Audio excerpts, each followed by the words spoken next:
Aku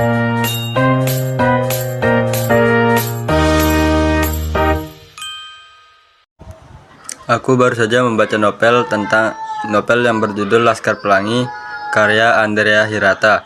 Ceritanya tentang perjuangan sekelompok anak di Belitung yang tetap semangat sekolah walaupun kondisi mereka serba kekurangan. Mereka belajar di sekolah sederhana, tapi semangat dan persahabatan mereka luar biasa. Kalau dilihat dari unsur intrinsik, novel ini punya tema tentang pendidikan dan perjuangan. Tokoh utamanya Ikal, latarnya di Belitung dan alurnya maju. Sedangkan unsur ekstrinsiknya bisa dilihat dari nilai sosial dan budaya masyarakat Belitung, serta pentingnya pendidikan di tengah keterbatasan ekonomi.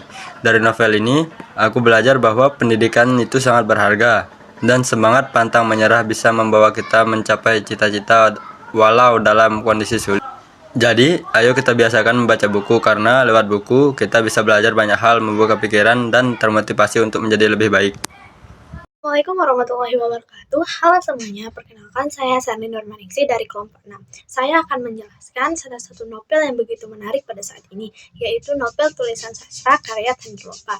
Novel ini berfokus pada kehidupan Andika Sastra-Gautama sebagai tokoh utama dan anak keempat dari 7 bersaudara di keluarga Suyadi yang begitu unik dan hangat.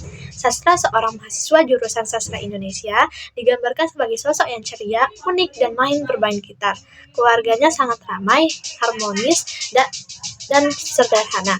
Cerita bergerak di seputar keseharian sastra, interaksinya yang lucu dan hangat dengan 6 saudaranya serta orang tuanya, yang juga memiliki kisah cinta dengan kekasihnya Sahara yang awalnya terkesan acuh namun perlahan mencintai sastra dengan tulus.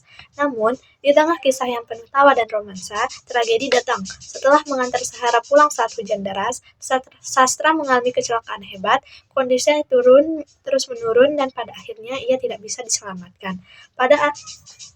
Novel ini kemudian menceritakan bagaimana keluarga Suyadi dan Sahara menghadapi kehilangan sosok sastra yang ceria, membawa pembaca untuk merenungkan makna perpisahan, keikhlasan, dan pentingnya menghargai kehidupan momen kebersamaan.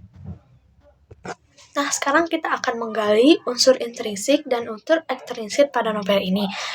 Mulai dari unsur intrinsik atau unsur dari dalamnya, yaitu ada tema. Tema dari cerita ini adalah kehangatan keluarga, romansa, dan tragedi.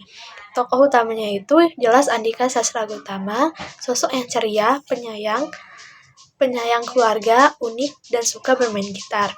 Sedangkan untuk tokoh tambahannya itu ada Sahara, kekasih sastra, Bang Tama, Kak Eros, Mas Jovan, Ceta, Nana, dan Jaya, yaitu saudara-saudara sastra, serta mama dan almarhum bapaknya sastra.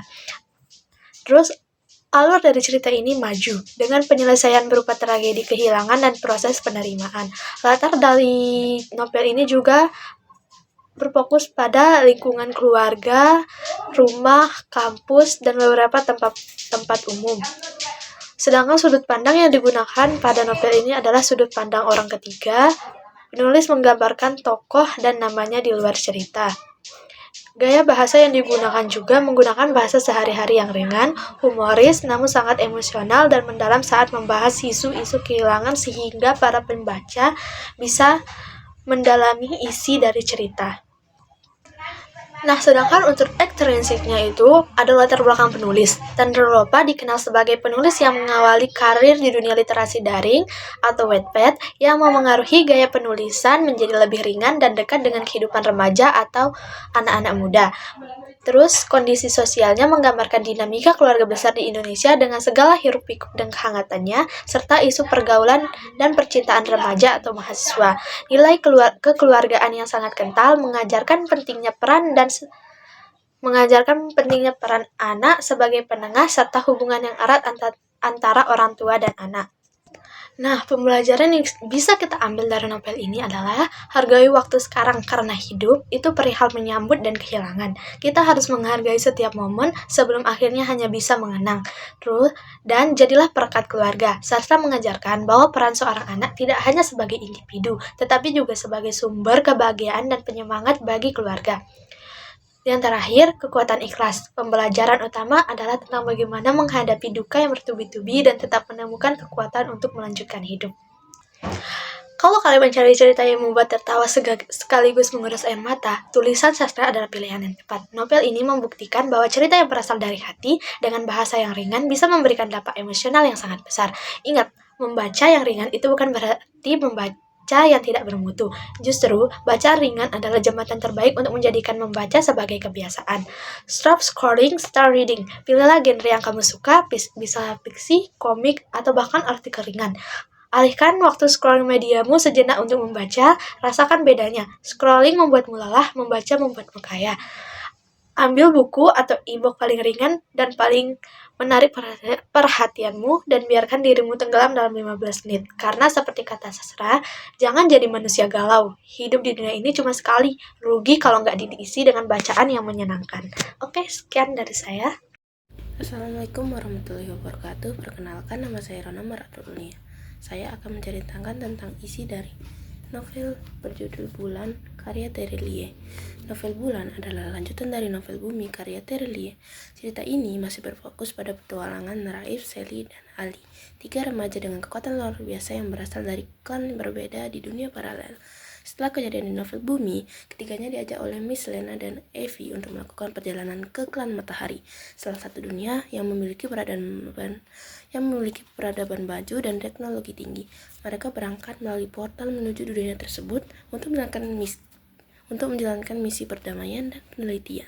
Di klan Matahari, mereka menemukan banyak hal baru, seperti masyarakat yang modern, sistem sosial yang tertata, serta teknologi luar biasa.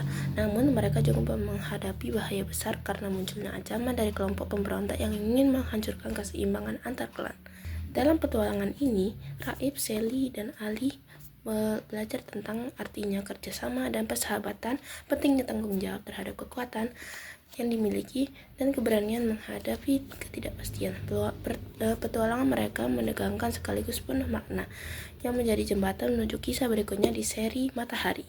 Yang kedua yaitu tokoh dan penokohan. Ada Raif sebagai tokoh utama perempuan dari klan Bulan yang berkarakter tenang, cerdas, dan penyayang. Yang kedua, Sally, yaitu sahabat dari Raif dari klan Matahari yang memiliki jiwa pemberani, pemimpin, dan loyal. Selanjutnya ada Ali, yaitu teman mereka dari klan Bumi yang memiliki sifat jenius, humoris, dan kreatif. Selanjutnya yaitu Miss Lena sebagai guru mereka yang bijaksana dan menjadi pembimbing dalam misi. Selanjutnya ada Evie, yaitu tokoh dari klan Bintang yang membantu mereka dalam perjalanan. Tokoh tambahan lainnya seperti penduduk klan Matahari, pasukan penjaga, dan tokoh antagonis dari kelompok pemberontak. Alur maju dimulai dari perjalanan mereka ke klan Matahari hingga menyelesaikan konflik di sana. Yang keempat, latar atau setting. Tempat di dunia paralel seperti klan Bulan, klan Matahari, dan tempat-tempat ajaib di dalamnya. Waktunya yaitu masa depan dengan teknologi yang tinggi. Lalu suasananya, petualangannya tegang dan penuh keajaiban. Yang kelima yaitu konfliknya. Konflik utamanya yaitu ancaman dari pihak jahat yang ingin menghancurkan keseimbangan antar klan. Konflik batin yaitu perjuangan tokoh-tokoh utama dalam memahami tanggung jawab atas kekuatan mereka. Amanat atau pesan moralnya yaitu menghargai perbedaan antar individu dan dunia. Yang kedua, gunakan kekuatan untuk kebaikan. Yang ketiga, persahabatan dan kerjasama dapat mengalahkan segala kesulitan. Yang terakhir, jangan takut belajar hal baru dan berani dalam menghadapi tantangan. Yang ketujuh, sudut pandang. Pada novel ini, dia menggunakan sudut pandang orang pertama, yaitu aku, dari sudut pandang Raif. Yang kedelapan, gaya bahasa. Menggunakan gaya bahasa yang ringan, imajinatif, dan penuh deskripsi fantastis. Unsur ekstrinsik novel Bulan. Yang pertama yaitu latar belakang pengarang. Terelie adalah penulis asal Indonesia yang terkenal dengan karya bertema moral, fantasi, dan nilai kehidupan. Ia ingin menanamkan nilai kejujuran, persahabatan, dan tanggung jawab kepada pembaca muda melalui kisah fantasi. Yang kedua, nilai-nilai yang terkandung. Yang pertama, nilai moral, yaitu keberanian, kesetiaan, dan tanggung jawab. Yang kedua, nilai sosial, yaitu kerjasama dan menghormati perbedaan. Yang ketiga, nilai pendidikan, pentingnya ilmu pengetahuan dan kebijaksanaan. Yang keempat, nilai religius, percaya bahwa setiap kekuatan harus digunakan untuk kebaikan. Yang terakhir yaitu kondisi sosial masyarakat. Masyarakat dalam novel tersebut digambarkan hidup dalam dunia modern dan dan memiliki beragam klan yang mencerminkan keberagaman dunia nyata. Motivasi dari saya adalah jangan berhenti membaca buku, karena membaca buku adalah jendela dunia. Jadi saya akan menceritakan novel yang telah saya baca yang berjudul Jenderal Jevano dengan nama pengarang Amanda Audria dan penerbit Akad. Sinopsis singkatnya, novel ini menceritakan kisah dua saudara kembar identik, Satria Jenderal dan Samudra Jevano, yang memiliki kepribadian yang takdir yang sangat berbeda dalam keluarga. Jevano adalah emas keluarga, cerdas, ceria, dan berprestasi di bidang akademik. Ia selalu menjadi kebanggaan ayah mereka. Sementara itu, Jenderal adalah kembaran yang galak di luar namun sangat manja kepada Jevano. Jenderal kesulitan di bidang akademik sehingga ia memilih jalur non-akademik, khususnya taekwondo, untuk mencari pengakuan dan harga diri dari sang ayah yang selalu membandingkannya dengan Jevano. Rasa iri dan persaingan tak terhindarkan tumbuh di hati Jenderal. Ia merasa angka adalah satu-satunya patokan sukses di mata ayahnya. Namun di balik semua konflik tersebut, mereka tetaplah sepasang saudara yang saling melengkapi, di mana Jevano selalu menemani Jenderal di saat-saat terpuruknya. Bahkan di saat semua orang membenci Jenderal, hanya Jevano lah yang selalu berada di samping Jenderal, membuat ikatan mereka semakin erat, dan membuat Jenderal yang meskipun memiliki iri hati kepada Jevano, ia tetap tahu hanya Jevano lah yang selalu menemaninya di saat apapun itu.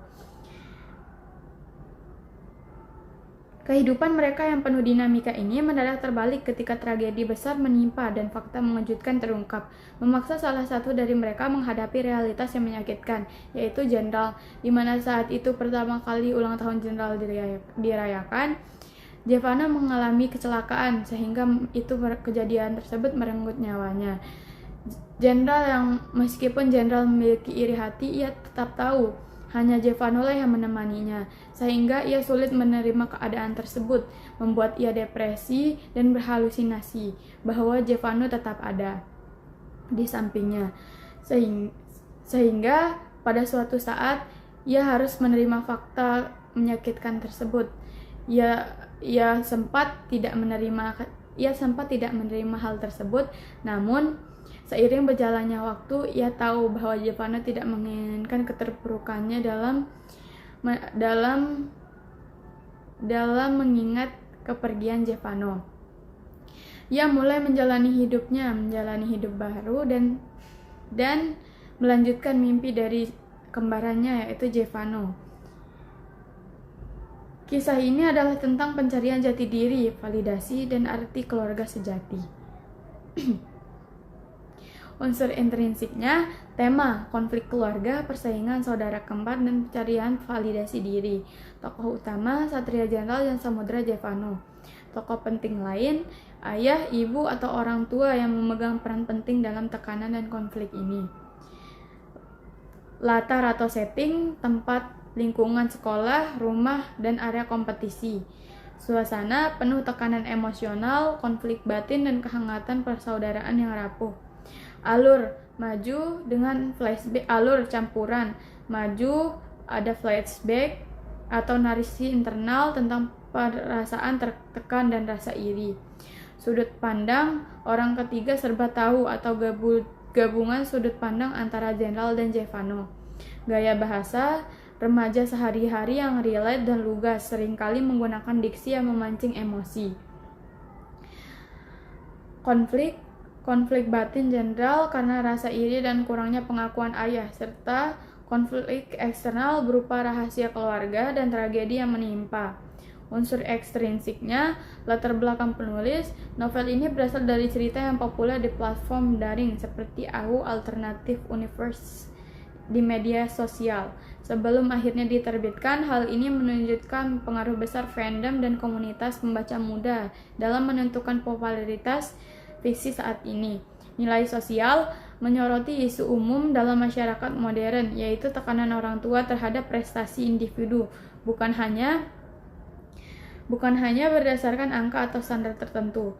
Amanat novel Jenderal Jevano adalah bahwa setiap individu memiliki nilai dan kehebatan yang unik, dan validasi sejati tidak datang dari pengakuan orang lain, tetapi dari penerimaan diri sendiri.